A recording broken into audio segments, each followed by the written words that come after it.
you made the argument that Democrats are the party of racism and slavery, and I will concede that it's true that Democrats in the 1880s were Democrats that perpetuated slavery.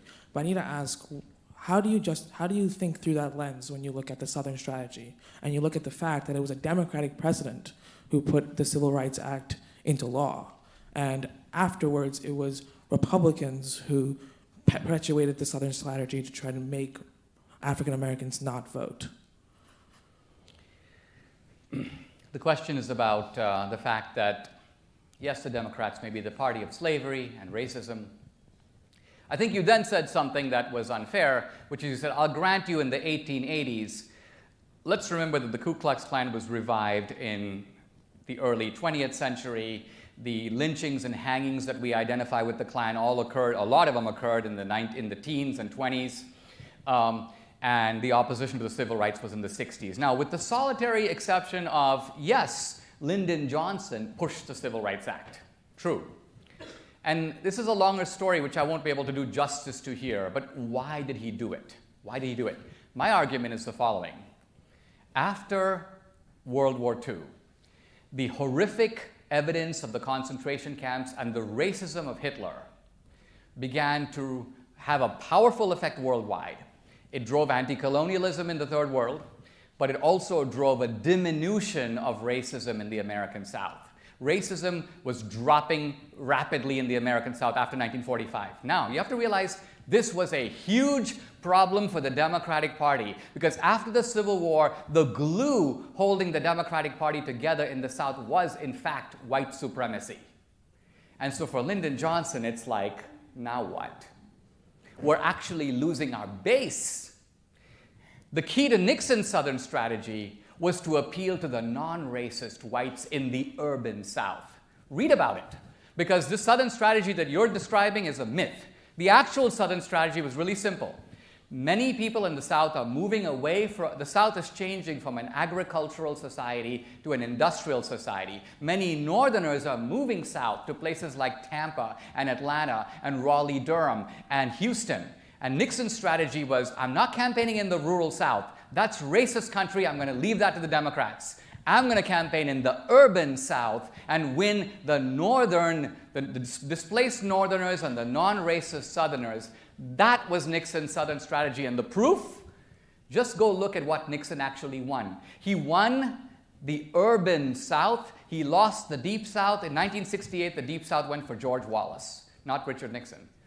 And so what we're dealing with here is an argument about history, but an argument that's very important because of the claim of the party switch, which I deny.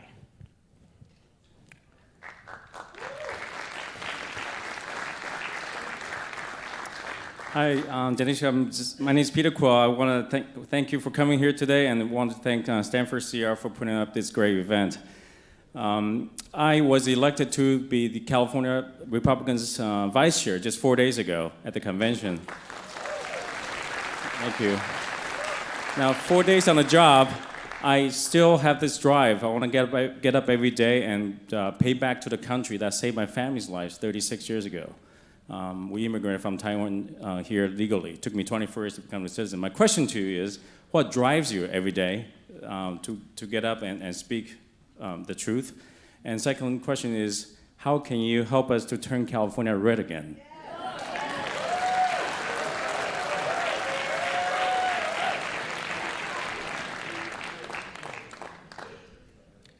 Basically, what drives me is this.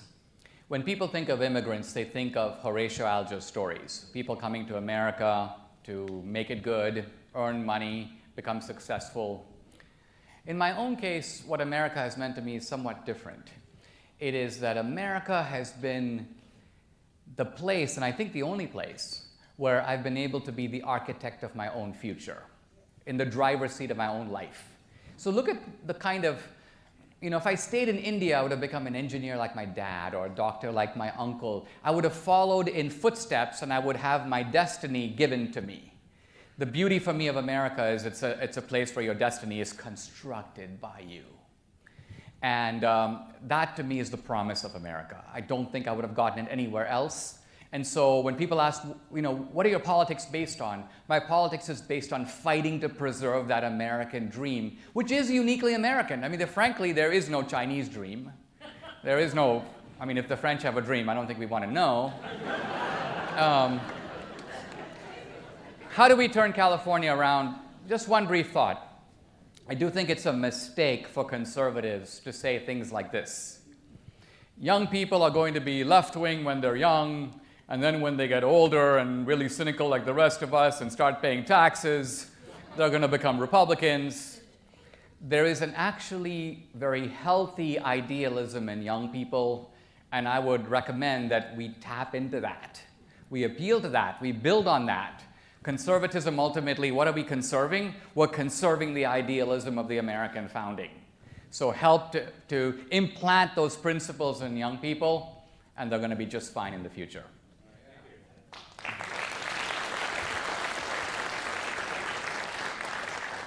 Hi. So if the Democratic Party supporting slavery in the 19th century means the Democratic Party today is racist, so does that mean that Karl Marx and Engels writing for the New York Tribune, Horace Greeley's Republican newspaper in the 1860s, does that mean the Republican Party is the party of socialism today?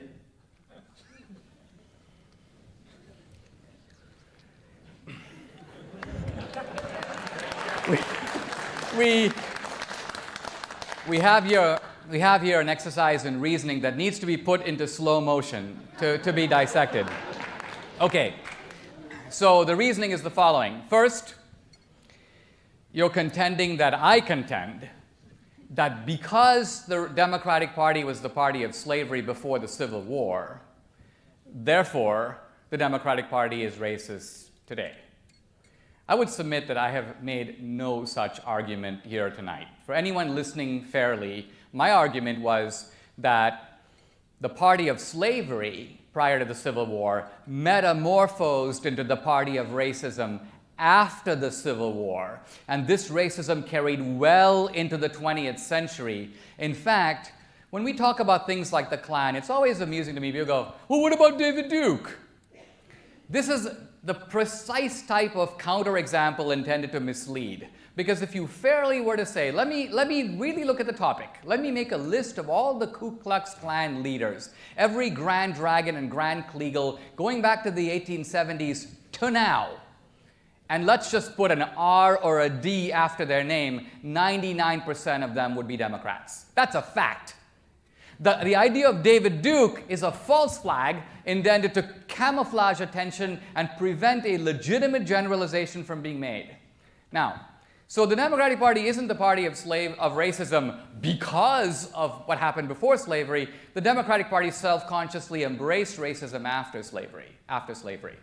Lyndon Johnson, this is a very good example, because Lyndon Johnson is supposed to be a metaphor for the whole Democratic Party. Yeah, he was kind of a racist in his old Texas country boy days, the narrative goes, but then he became a marvelous, morally enlightened person and championed the Civil Rights Act.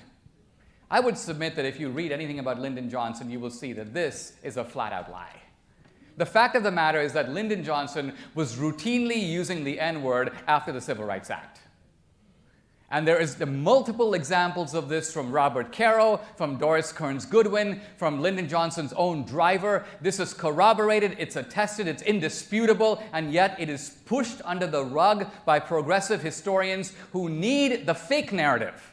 The fake narrative is the narrative of conversion. There was no conversion. Lyndon Johnson, once a bigot, always a bigot.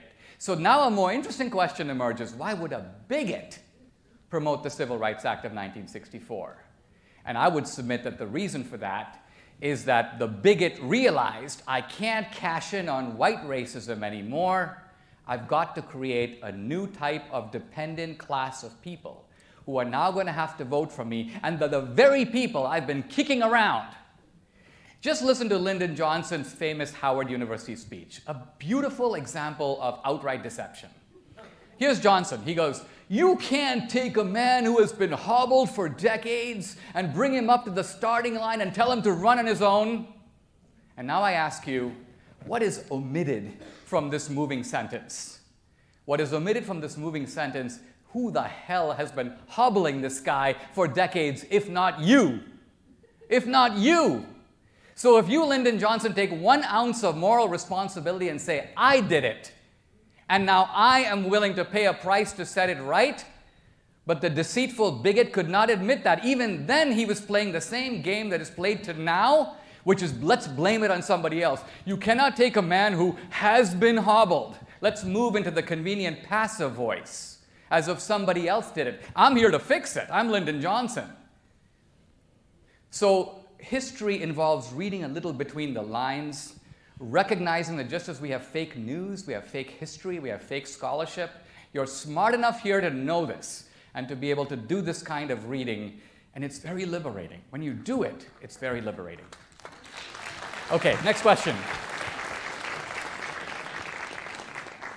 I think your response to that last question is definitely helpful in recognizing that some facts may be misleading, such as if I were to come up and give a lecture on Karl Marx and the history of communism in the Republican Party. Obviously, we can cherry pick facts. And so I want to bring up this concern I have with some of your crushing facts, right? In that when you state just one small fact without contextualizing it, you run the risk of being counter to the generalization, which obviously my friend's fact was, right? Agree completely. And so I have a couple of facts that I think can help round out the picture. So one here, in response to the Southern strategy question. This is a quote from Kevin Phillips, Nixon's political strategist. Yes. It says, "The more Negroes who register as Democrats in the South, the sooner the negrophobe whites will quit the Democrats and become Republicans. That is where the votes are.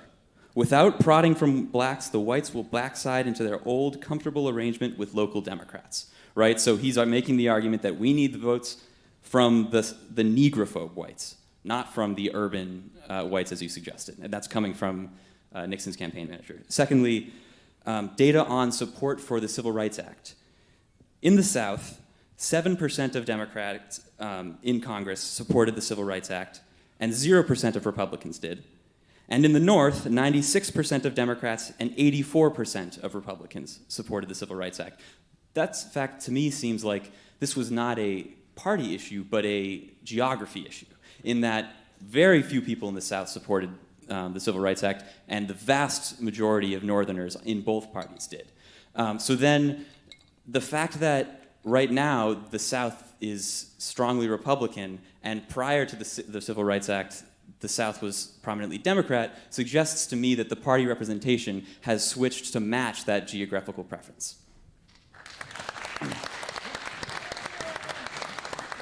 Excellent question. And I will try to do justice because you've raised a lot of points. Let's start with Kevin Phillips. You need to pick up Kevin Phillips' book, The Emerging Republican Majority. You described Kevin Phillips as Nixon's campaign manager, which he was not.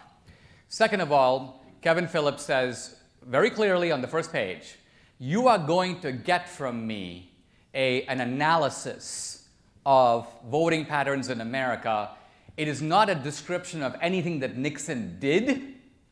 In fact, Kevin Phillips says, Nixon has not seen any of my work. I'm writing it after the election.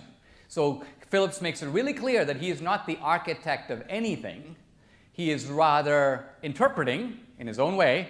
And you have to remember, Kevin Phillips is a guy who's swung from one side to the other of the political pendulum. So you've got a character who's mercurial in his judgments and has said the opposite things at different times. Nevertheless, let's move on to the larger point, which is, according to you, this party division is a geographical and not a partisan divide. And the technique you're using to demonstrate this is you could call it controlling for region. Controlling for region, you're saying, the discrepancy between the parties at least diminishes even if it doesn't go away altogether. The problem with the controlling for region is that you cannot control for something when the party itself is pushing to achieve that regional phenomenon. Let me tell you what I mean. We think today of the South as being the racist side of the country. C. Van Woodward tells us, the Yale historian, that after the Civil War, in the early 20th century and in the late 19th century, when the segregation debate, he goes, there was massive opposition to segregation in the South, He goes, this emergence of a Southern racist party, he says, was not foreordained. It was not the automatic result of the war. He goes, don't confuse slavery with racism. They're related, but they're not the same thing. Hold on, let me finish. The point I want to make is this. The Democratic Party cultivated the bigotry in the South that became a Southern phenomenon. So you can't now say, well, let's control for Southernness and take it all out and excuse all the Democrats because they're just being good old Southerners. I'm saying no. I'm saying that the Democrats polluted the South with a racist ideology and drove the Republicans out of the South. This was the whole point of the Ku Klux Klan. Racial terrorism was aimed at crushing the black Republican Party in the South. So you can't control for these things. The Democratic Party had its base in the South, and it was a racist base. The Republican Party has its base in the North, and it was a non-racist base. So now we turn to your last point, which is the most tempting of all. Gee, Dinesh, the South used to be Republican. I'm sorry, the South used to be Democratic through most of the 20th century. It's now Republican. Big switch. No. The key question here, I agree, I would add to your switch. Blacks who used to be Republicans are now Democrats. Big switch. The key question when you see these switches is to ask this question: when did the switch occur? So for blacks, let me tell you, the switch occurred in the 1930s. In 1932, 75% of blacks voted for Herbert Hoover. In 1936, 75% of blacks voted for FDR. Blacks switched into the Democratic Party, having nothing to do with the civil rights movement and nothing to do with racism, because the Democratic Party at that time was openly the party of segregation and the Ku Klux Klan. It was the economic benefits of the New Deal. That's a fact. The other fact is that the South moved into the Republican Party under Reagan and in the 90s under Gingrich. So what was the Reagan agenda? Now, this I know from being up close. The Reagan agenda was patriotism, anti-communism, free markets, family values, pro-life, Christianity. Now, a very appealing agenda to a lot of Southerners. This was a continuation of the strategy of appealing to the non-racist South. So here's the beauty of it. If you want to be empirical, step back and draw two lines.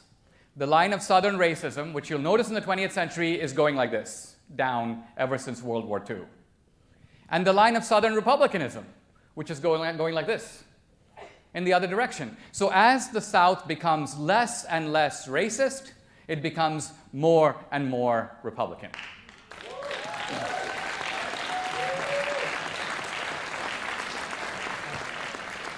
Okay, let's try another question. This is going to be the final question of the night, so I'm going to apologize to everybody currently on the line. Sorry. Okay, so I just, this is kind of a question more of like clarification about something that you said. I'm interested in hearing you expand on this following statement. To paraphrase, you highlighted the fact that you are a man of Indian descent and your wife is a woman of Mexican and Venezuelan descent, implying it's impossible or at least highly unlikely that you are or could be racist. I'm concerned you use your Indian heritage as a diversity card to shield yourself from criticism about racially or ethnically problematic comments and or stances that you've made or taken in the past. Is this not opposite but parallel to the stereotype that all people who are white are racist? A claim I don't agree with, and one that I'll concede some of the leftists you disagree with do employ for their purposes. I just kind of want to hear your thoughts on that, hear you expand on that. I think I'm familiar with the view, but I don't share it, that people of color intrinsically cannot be racist. This is actually a doctrine of the left. And I don't agree with it because I think that racism is a doctrine of racial superiority, inferiority, of racial denigration. So obviously, in principle, it's possible for anyone to be a racist. Now, That being said, we always have to balance what someone says with a contextual use of what they said and with a fair attribution of the label. Because I think you would agree that if you go around calling people racist, just because they say things you don't agree with, or they have a disputed interpretation of something that let's just take a topic, let's just take, for example, slavery or a topic like that. Open debate is not racist. Open debate is very healthy in an academic community. Racial denigration is racist. So I ask you in fairness, I've been up here now speaking. If you believe the posters and the dissenters and the comments and the Stanford paper and so on, you might have expected me to stand up and give you 45 minutes of racial invective. So a very good way to test these things is to ask you, have you heard me say anything tonight that you would consider racist? And if not, why would you even raise that term in my connection? If I could. Okay, there we go. So I will concede to you. I did not hear anything explicitly racist, and I do have to say I appreciate that. Thank you. However, just looking at some of the tweets and some of the publications and comments you have made in the past, and I can't recall specifically some right now, and I realize that looks shady, and I apologize. If I had photographic memory, I would pull those up, but I don't. But yes, I do believe that I've seen some tweets and some publications and comments you've made that some could argue are racially charged, which is why I brought this question up. But no, I will concede that you didn't this tonight. Let me address that for a minute, because this is a case where I think it is good to go to the heart of the matter. The example that is most frequently used in this context on social media occurred about a year ago when I released the movie Death of a Nation. Now, if you've seen this movie, the thrust of this movie, somewhat along the lines of my talk, is that the racism and the fascism, which I dramatize luridly in the movie, are actually the work of the left and, in America, of the Democratic Party. So in the heat of promoting this movie, I was flying around the country, and someone on the left decided to set a trap for me. And so what they did was they tweeted my movie trailer. Great movie, watch this movie. Hashtag bring back slavery. Right? Now, I looked at the person's account. It's a fake account. I wasn't accidentally retweeting a white supremacist, nothing like that. This was someone on the left who tried to trap me by putting the hashtag, knowing that in the craziness of movie promotion, doing 30 or 40 retweets a day, trying to promote my movie, I would retweet the trailer without seeing the hashtag. And that's what happened. I retweeted the trailer. Seconds later, it was pointed out to me, I deleted it. But the people who planted it were there to capture the image and then send it out everywhere. It resulted in me losing speaking engagements and so on. So let me ask you this. What's really insidious here? That I unwittingly and foolishly, but nevertheless, inadvertently, I mean, I've written 17 books. I couldn't be a scholar at the Hoover Institution if I really believed bring back slavery. No sane person in public life would do that.